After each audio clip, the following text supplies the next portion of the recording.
যেই ফ্রেমের উপরে আমরা ইলেকশন করছি সেই ইলেকশন দ্বিকক্ষ বিশিষ্ট কথা আসতে, তো দ্বিকক্ষ বিশিষ্ট কিভাবে আসবে? কারণ আমাদের বর্তমান সংবিধান তো দ্বিকক্ষ বিশিষ্ট সংসদ নেই।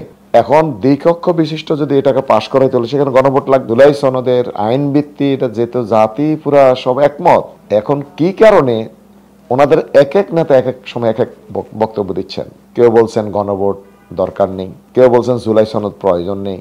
জুলাই সনদ তো আসলে কিন্তু এটা কোনো দলের কোনো সনদ না, এটা হচ্ছে পুরা জাতির আকাঙ্ক্ষা, আমাদের শহীদদের আকাঙ্ক্ষা এবং যারা নির্যাতিত হয়েছে সকলের আকাঙ্ক্ষা। বাংলাদেশ যেই ফর্মে পরিবর্তন হওয়া দরকার, যেই ফর্মে বাংলাদেশের যেটা রিফর্ম করা দরকার, বিশেষ করে বাংলাদেশের শাসন কাঠামো, বাংলাদেশের সংবিধান, বাংলাদেশের রাষ্ট্র কাঠামোতে যে বেসিক বিষয়গুলোর কারণে অতীতে স্বৈরাচার হতে যেই বিষয়গুলো উৎসাহিত করছে, আমরা বলছি আওয়ামী লেসপেন্সার যেখানে তৈরি হয়েছে যেই কাঠামোতে, ওইটা পরিবর্তন করতে হবে। এবং আমাদের জাতীয় নেতৃবৃন্দ, সেখানে জামায়াত ইসলামী, বিএনপি সহ 31টা দল আপনারা জানেন, জাতীয় ঐক্যমত্য কমিশনে তারা নির্লস কাজ করেছে। এবং এক্ষেত্রে ধন্যবাদ দিতে হবে বাংলাদেশের ইতিহাসে এই দীর্ঘদিন পরে সকল নেতৃবৃন্দ এক টেবিলে এসে ডিসকাস করেছে। সেখানে ডিসকাসের পরে যে বিষয়গুলো উঠে এসেছে সকল দল ঐক্যমত পোষণ করেছে। আমরা মনে করি এই ঐক্যমতের ভিত্তিতে এখন দায়িত্ব হচ্ছে সরকারের। সরকার যেই জাতীয় সনদে সকল দলের পক্ষ থেকে সিগনেচার নিয়েছে, আমরা মনে করি শুধু সিগনেচার নয়, এটা আইনি ভিত্তিতে দাঁড় করাতে হলে অবশ্যই গণভোট দিতে হবে। আমরা যেখানে সিগনেচার করেছি, আমাদের দল সিগনেচার করেছে, বিএনপি সিগনেচার করেছে, মেজর পার্টি সবাই সিগনেচার করেছে।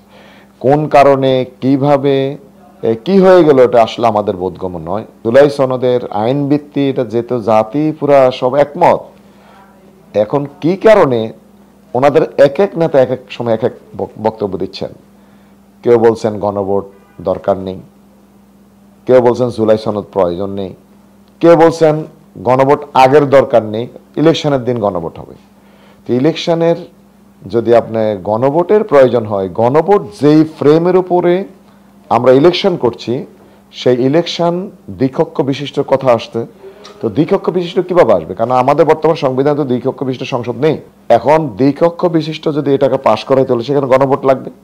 গণভোটে যদি দ্বিকক্ষ পাশ হয় তাহলে না আপনি আমাদের ইলেকশনের প্রশ্ন আসে। তা একই দিনে যদি আমাদের ইলেকশনের দিন যদি গণভোটের প্রশ্ন আসে তাহলে আপনার দ্বিকক্ষ সংসদ কিভাবে হবে? এই বিষয়গুলো আমাদের কাছে একটু ডাবল স্ট্যান্ডার্ড লাগে আর কি। যে বিষয়গুলো নিয়ে বিএনপি নোট অফ ডিসেন্ট দিয়েছে, সকল দলেরই কিন্তু নোট অফ ডিসেন্ট আছে, কিন্তু জাতীয় জুলাই সনদে সেগুলো থাকবে কি থাকবে না, এটা রাষ্ট্রের দায়িত্ব। যিনি রাষ্ট্রের প্রধান, এটা কি কোশ্চেন হবে এবং কিভাবে হবে সেটা ওনারা ডিসাইড করবে। এখন সব যদি একটা দলের ডিক্টেটে সব কিছু হয় তাহলে আলোচনা দরকার কি ছিল? এতগুলো দলকে কষ্ট দেওয়া দরকার ছিল? ওনারা অলরেডি সরাসরি বলে দিতে পারে এগুলো আপনারা পাশ করাই দেন। আমরা দেখছি বর্তমান ইন্টারিম গভর্নমেন্টের কিছু কিছু সিদ্ধান্ত এমন হয় মনে হয় তারা অলরেডি একটা দলের ডিকটেশনে চলছে। এটা কখনো কোনো অবস্থায় এটা সাধারণ জনগণ এটা মেনে নিতে পারে না। কারণ একক দলের নেতৃত্বে এক একটা দলের প্রতিনিধি সেখানে ছিল, জামাত ছিল, বিএনপি ছিল, সকল দলের আলোচনা ভিত্তিতে যেটা হয়েছে আমরা মনে করি সেটা বাস্তবায়ন হবে এবং সরকার সেটা বাস্তবায়ন করবে। জুলাই সনদের আইনগত ভিত্তির জন্য নভেম্বরে গণভোট দিবে, এটা আমাদের প্রত্যাশা। আমরা এখন আন্দোলনে আছি, জামাত ইসলামী তার অবস্থান ক্লিয়ার।